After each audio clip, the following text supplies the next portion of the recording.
Hello students, I welcome you all for this very first lecture of class 11th. The topic which we are gonna cover today is set theory. My name is Ashish Yadav and I welcome you all for this lecture. आज जिस topic की हम बात करने वाले हैं वो है क्लास 11th का पहला टॉपिक सेट थ्योरी। और सेट थ्योरी का ये बहुत ही ज़्यादा बेसिक मतलब सबसे पहला लेक्चर है। तो चलिए सेट थ्योरी पे आ जाते हैं टॉपिक पे। देखिए सबसे पहले हमें ये जानना होगा कि सेट थ्योरी का जो टॉपिक हम ये पढ़ने जा रहे हैं ये हम क्यों पढ़ने जा रहे हैं, ये हमारी आगे आने वाली मैथ्स में किस तरह से मदद करेगा। तो देखिए सेट थ्योरी का जो टॉपिक है वो बहुत बेसिक टॉपिक है जो आपका मैथ्स का बेसिस बनाएगा। पूरी कैलकुलस, पूरी इंटीग्रल कैलकुलस का जो एक बहुत इंपॉर्टेंट पोर्शन जो आप सीख के आए हैं नंबर लाइन, उससे कनेक्ट होता हुआ ये पूरी कहानी बनाएगा। और साथ ही में जो क्लास 12th में आप पहला टॉपिक पढ़ेंगे रिलेशन एंड फंक्शंस, उसका ये बेसिस है। मतलब रिलेशन फंक्शन को आप तभी समझ सकते हैं जब आप सेट थ्योरी समझते होंगे। तो सेट थ्योरी अपने आप में ही एक बहुत इंपॉर्टेंट टॉपिक है। अगर हम बोर्ड्स और IIT JEE मेंस और एडवांस के पर्सपेक्टिव से बात करें तो डायरेक्टली आपसे सवाल नहीं पूछेंगे, लेकिन सेट थ्योरी में जो पढ़ाए जाएंगे आपको कॉन्सेप्ट, उनका भर भर के इस्तेमाल किया जाएगा हर जगह। That's why this topic is the very first topic of class 11th NCERT and it's a very important topic. So again at the very beginning I welcome you all for this lecture. चलिए start करते हैं। देखिए ये बात हम समझ चुके हैं कि सेट थ्योरी का जो लेक्चर है ये हमारी फाउंडेशन इस्टेब्लिश करेगा रिलेशन एंड फंक्शन को पढ़ने के लिए। ठीक है, अब सेट थ्योरी पे आते हैं। सबसे पहले हम डिफाइन करते हैं एक सेट को, डेफिनेशन ऑफ अ सेट।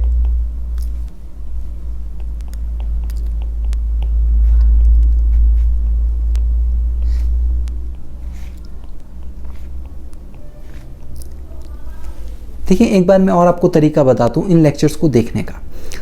यहाँ पे ये एक वर्चुअल क्लासरूम है, आप मोबाइल्स पे बैठ के इन्हें देख रहे हैं, तो मैं आपसे उम्मीद करता हूँ कि आप अपनी पेन और कॉपी साथ में लेके बैठें। जैसे जैसे मैं आपको पढ़ाऊँ आप उन चीज़ों को समझें, और जैसे ही वो चीज़ें आपको समझ आ जाएं आप वीडियो को पॉज करके उनके नोट्स बनाएं। इससे फ़ायदा क्या होगा? इससे फ़ायदा ये होगा कि at the end of the lecture आपके पास एक कंसोलिडेटेड नोट्स होंगे जिनकी समझ आपको होगी। अदरवाइज नोट्स आपको प्रोवाइडेड हो जाएंगे बट अपने हाथ के नोट्स अपने ही हाथ के होते हैं। आपको समझ आएगा कि आपको कितनी चीज़ें समझ आएँ, कितनी चीज़ें समझ ना आई। जितने एग्जाम्पल्स हम करेंगे तो पहले आप मेरे साथ एग्जाम्पल कीजिएगा, सोचिएगा, उसके बाद मैं आपको एग्जाम्पल दूंगा तो आप वीडियो को पॉज कीजिएगा। वीडियो को पॉज करने के बाद आप उस एग्जाम्पल को खुद से ट्राई कीजिएगा। अगर आपको प्रॉब्लम आएगी तो एग्जाम्पल के सॉल्यूशंस भी आपको मिल जाएंगे, लेकिन जिस टॉपिक पर हम एग्जाम्पल ले रहे होंगे वो रिलेटेड होगा, आप उसे आसानी से कर जाएंगे। इसके लिए ज़रूरी है कि आप वीडियो को ध्यान से देखें और साथ के साथ नोट्स बनाते चलिए। तो चलिए स्टार्ट करते हैं डेफिनेशन ऑफ सेट्स पे। अब सुनिए एक सेट होता क्या है। सबसे पहले हमें यह समझना होगा कि सेट को डिफाइन क्या किया गया है। देखिए मैथमेटिकल टर्म्स में सेट को डिफाइन किया गया है a collection of distinct objects. मतलब सबसे पहली बात ये एक कलेक्शन है, और किसका है? डिस्टिंक्ट ऑब्जेक्ट्स का है। देखिए मैं लिखता हूं a collection of distinct objects. एक सेट को डिफाइन किया गया है कलेक्शन ऑफ डिस्टिंक्ट ऑब्जेक्ट्स का। अब इसको कहने का मतलब क्या हुआ? देखिए डिस्टिंक्ट कहने का मतलब उसमें चीजें रिपीट नहीं करेंगी, है ना। और ऑब्जेक्ट्स कुछ भी हो सकते हैं, मतलब सेट कुछ भी हो सकता है। यूजुअली जो हम इसे डिनोट करते हैं, जो सेट को डिनोट करते हैं, usually denoted by capital letters. जहाँ भी हम अक्सर यूज़ करेंगे तो देखिए कुछ भी रख सकते हैं। शेक्सपियर ने भी कहा है कि नाम में कुछ नहीं रखा, लेकिन यहाँ पे हम यूजुअली जो करेंगे सेट्स को डिनोट करने के लिए हम कैपिटल लेटर्स का यूज़ करेंगे, जैसे ABCD, कुछ भी, मतलब आपकी मर्जी है, आप सेट का कोई भी नाम रख सकते हैं। अब कलेक्शन ऑफ डिस्टिंक्ट ऑब्जेक्ट कहने का मतलब क्या हुआ? अब देखिए कुछ भी सेट हो सकता है, कुछ भी हो सकता है। मान लीजिए आप जिस स्कूल में पढ़ते हैं, ठीक है, उस स्कूल के सारे बच्चों का मैं एक कलेक्शन कर दूं, तो क्या सारे के सारे बच्चे डिस्टिंक्ट हैं, एक दूसरे से अलग हैं? जी हाँ हैं। और आपने क्या उनका कलेक्शन कर दिया? जी हाँ कर दिया, तो वो एक सेट बन गया। आपकी क्लास, जिस क्लास में आप पढ़ते हैं, उस क्लास के सभी बच्चों को मैं एक कलेक्शन कर दूं तो वो भी एक सेट बन जाएगा। इनफैक्ट अगर मैं आपकी क्लास में पढ़ने वाले लड़कों और लड़कियों को अलग अलग दो ग्रुप्स में बांट दूं तो it's a set in itself. मतलब सेट कुछ भी हो सकता है, बस उसकी कंडीशन इतनी है कि वो कलेक्शन होना चाहिए डिस्टिंक्ट ऑब्जेक्ट्स का। डिस्टिंक्ट ऑब्जेक्ट का कलेक्शन है तो फिर वो सेट है। अब देखिए, सेट अगर कुछ होगा तो सेट वो होगा जिसमें कुछ एलिमेंट्स आ रहे होंगे। तो एलिमेंट्स के बारे में सोचते हैं, यूजुअली डिनोटेड बाय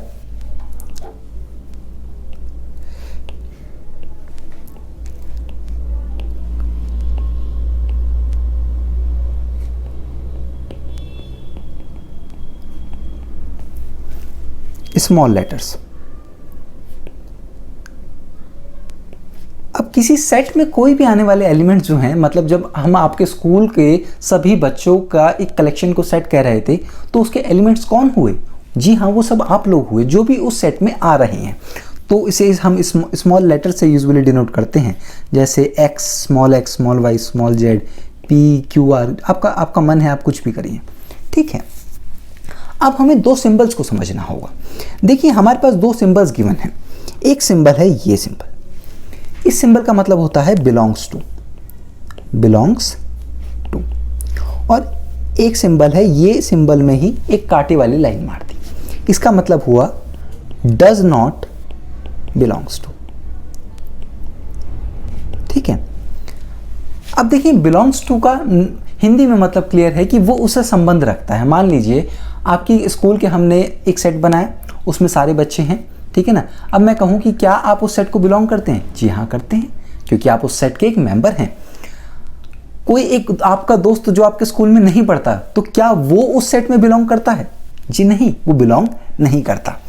अब देखिए, मैं इसे ऐसा लिख सकता हूं कि अगर x is an element of set ए, अगर x जो है वो a का एलिमेंट है, तो मैं लिखूंगा x बिलोंग्स टू a। मैंने क्या लिखा? x belongs to a। से पढ़ूंगा कैसे? x belongs to set a, ठीक है। अगर x a का सेट का एलिमेंट नहीं है, if x is not an element of set a, अगर वो सेट a का एलिमेंट नहीं है, तो मुझे क्या लिखना चाहिए कि भाई वो उसे बिलोंग नहीं करना चाहिए। मैं बिलोंग्स टू का सिंबल बनाऊंगा और उसमें एक टेढ़ी वाली लाइन मार दूंगा। इसका मतलब क्या होगा? x does not belongs to set a। x A set से ताल्लुक नहीं रखता। x does not belongs to set a। मैं उम्मीद कर रहा हूं कि आप अपने नोट साथ साथ बना के चल रहे होंगे। तो चलिए आगे बढ़ते हैं। अब देखिए, एक छोटी सी चीज आगे वाली है, वो मैं दोबारा बताऊंगा, लेकिन अभी मैं लिख देता हूं। एग्जाम्पल से कुछ चीजें समझनी भी चाहिए। देखिए, मान लीजिए ये एक सेट है। अभी मैंने बताया कि मैं सेट को कैपिटल लेटर से डिनोट करूंगा। सेट को लिखने का ये तरीका होता है, ठीक है ना। आप दो कर्ली ब्रेसेस का यूज करते हैं, अभी आगे फॉर्म में आ जाएगा। अभी सीधा सेट लिख देते हैं, ठीक है। जैसे 1 2 3 4 5 6, ठीक है। अब मैं आपसे पूछूं कि क्या एक सेट है? ए सेट है एक? जी हाँ, ए एक सेट है। क्यों? क्योंकि वो कलेक्शन है डिस्टिंक्ट ऑब्जेक्ट्स का, ठीक है। इसके एलिमेंट्स क्या हैं? इसके एलिमेंट्स हैं 1 2 3 4 5 एंड 6।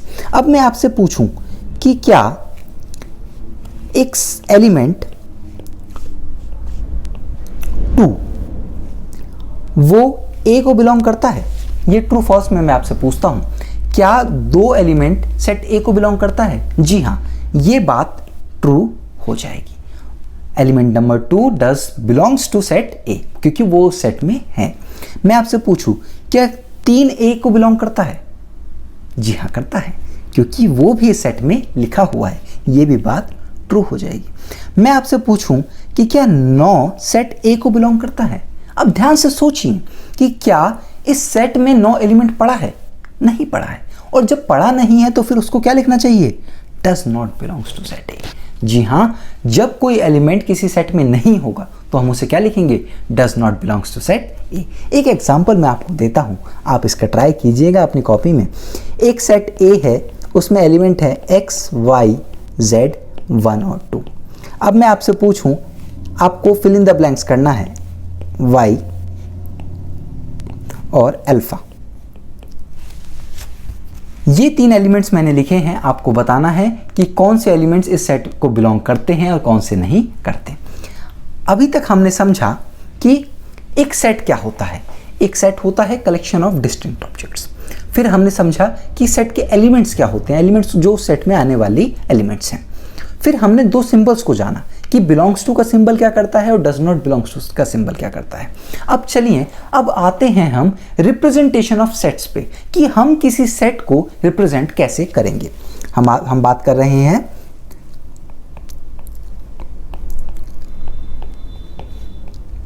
Representation of sets. देखिए सेट को रिप्रेजेंट करने के हमारे पास 2 तरीके हैं, 2 वेज।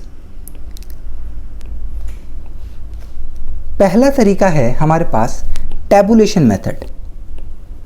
टैबुलेशन मेथड, इसे रोस्टर फॉर्म भी कहा जाता है, ROASTER, रोस्टर फॉर्म, या इसका एक नाम और है इन्यूमरेशन मेथड।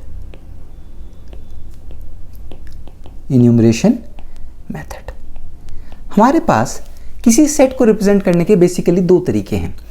पहले तरीके में हम यूज करते हैं टैबुलेशन मेथड या रोस्टर फॉर्म जिसे कहा जाता है।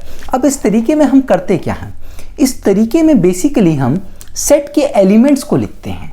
जी हाँ, हम इसमें क्या करते हैं, we write elements of set.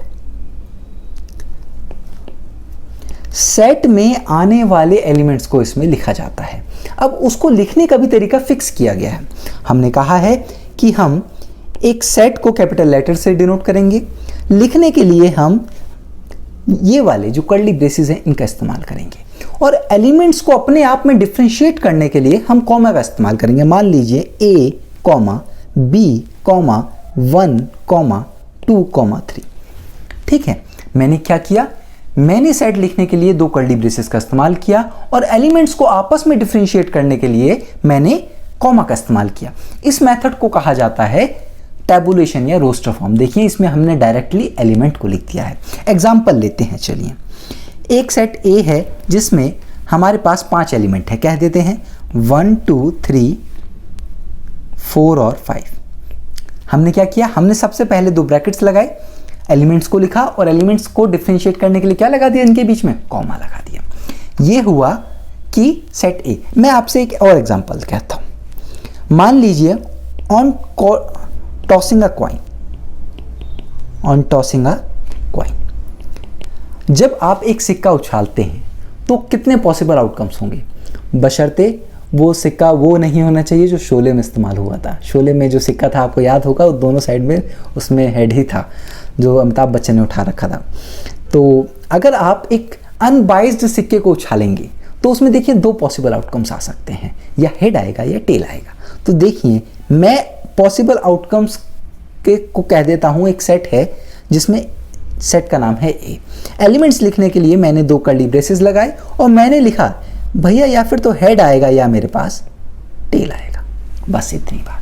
हमने क्या कर दिया, हमने दोनों पॉसिबल आउटकम्स को एज एन एलिमेंट लिख दिया। ये हुआ हमारा रोस्टर फॉर्म, टैबुलेशन मेथड या इन्यूमरेशन मेथड। नाम से घबराने की जरूरत नहीं है। दूसरा नाम बहुत ही आसान और बहुत बढ़िया काम की चीज़, हर जगह पूरी मैथ में इस्तेमाल होएगा। आप हर जगह लिखते रहेंगे। आप 11th में स्टार्ट होंगे और 12th की इंटीग्रल कैलकुलस तक हर जगह जहाँ भी लिखेंगे इसी फॉर्म में लिखेंगे। दूसरा तरीका है set builder form. Set builder form.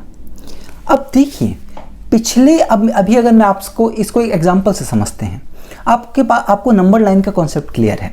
9th class, even in fact 7th और 8th से आप नंबर लाइन के कॉन्सेप्ट को समझते आ रहे हैं।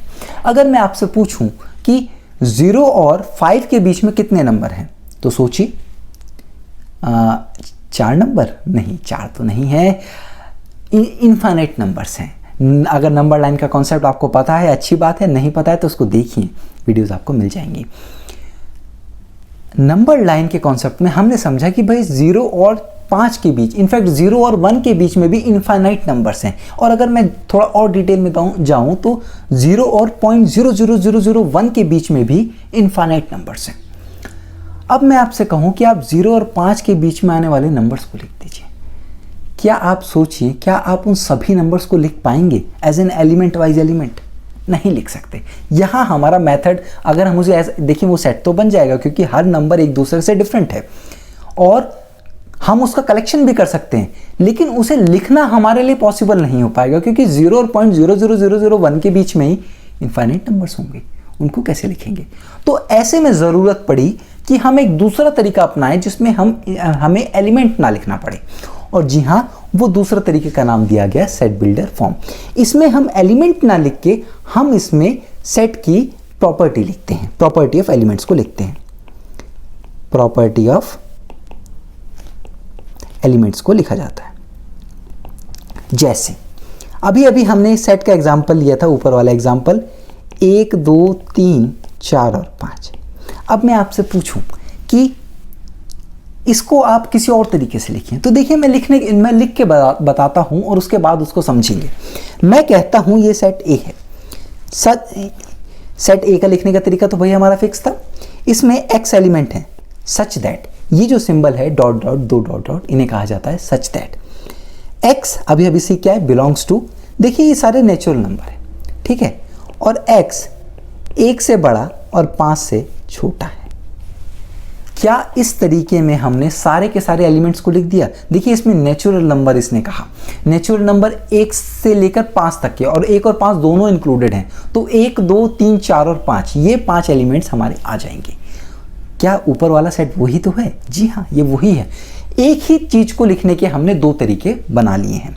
फायदा क्या हो रहा है? इसका फायदा कुछ ऐसा होगा कि अगर मैं आपसे कहूं कि 1 और 5 के बीच में आने वाले रियल नंबर्स लिख दो सारे, नेचुरल नंबर्स तो हम लिख सकते थे, लेकिन रियल नंबर्स लिखने के लिए कैसे करोगे? उसमें पहला वाला मेथड गड़बड़ा जाएगा, उसके लिए हमें जरूरत पड़ेगी सेट बिल्डर फॉर्म की। तो मैं अगर लिखना चाहता हूं 1 और 5 के बीच में आने वाले सारे के सारे रियल नंबर्स, तो मैं उन्हें लिखूंगा एक्स। ए एलिमेंट एक सेट है जिसमें y एलिमेंट है, such that y belongs to real number. अब y जो है वो रियल नंबर को बिलोंग करता है और y 1 और 5 के बीच में है। हमने समझा, हमने क्या किया? हमने सेट के एलिमेंट्स ना लिख के सेट के एलिमेंट की प्रॉपर्टी को लिख दिया। इस तरीके से हमारी मिली सेट बिल्डर फॉर्म। चलिए 1-2 एग्जांपल्स ले लेते हैं।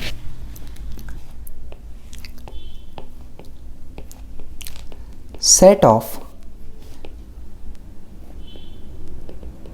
multiples of 5 between 11 से 32 ले लेते हैं।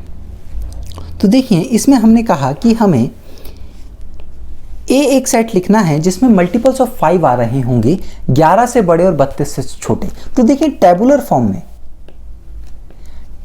में आप क्या करेंगे? टेबुलर फॉर्म में आप उसे लिखेंगे एज अ सेट ए, जिसमें एलिमेंट्स लिखे जाएंगे ऐसे। अब देखिए सोचिए, सबसे पहले कौन आएगा? 11 से बड़ा होना चाहिए, 32 से छोटा होना चाहिए, जी हाँ 15, फिर 20, फिर 25 और फिर 30। मतलब ये 4 एलिमेंट्स इसमें आने चाहिए। अगर मैं सेम बात को सेट बिल्डर फॉर्म में लिखना चाहूँ, सेट बिल्डर फॉर्म में लिखना चाहूँ, तो मुझे लिखना पड़ेगा कि ए एक सेट है, ठीक है, जिसमें x एलिमेंट है सच दैट, ये डॉट वाले 2 सिंबल्स किसको रिप्रेजेंट करते हैं? सच दैट को। Such that x is equals to 5n, x जो है वो 5n के बराबर है, और n जो है एक नेचुरल नंबर है, और n हमारा देखिए 3 से 6 तक ले लेते हैं, 3 से 6 तक है।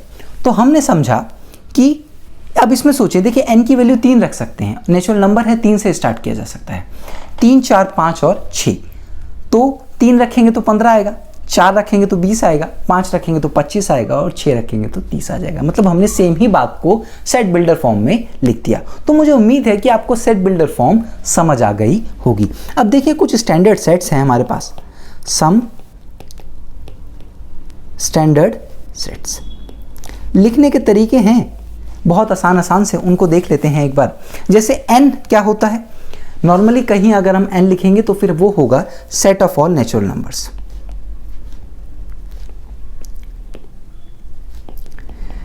W जी हाँ होल नंबर्स हो जाएंगे, I इंटीजर्स हो जाएंगे, i प्लस कह सकते हैं पॉजिटिव इंटीजर्स हो जाएंगे,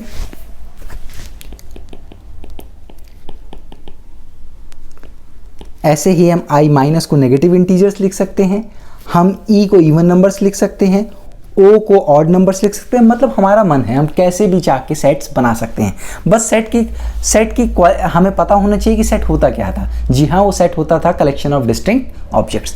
अगर हमारे पास ये कॉन्सेप्ट अगर हमें समझ आ गए हैं तो अब हम अपनी एनसीईआरटी की एक्सरसाइज नंबर 1.1 पे जा सकते हैं। तो जी हाँ, आज का इस लेक्चर के बाद आपका होमवर्क यही है, आपको करनी है आपकी एनसीईआरटी की एक्सरसाइज नंबर 1.1। सॉल्यूशंस आपको मिल जाएंगे। तो तब तक के लिए नेक्स्ट लेक्चर के लिए thank you, have a nice day.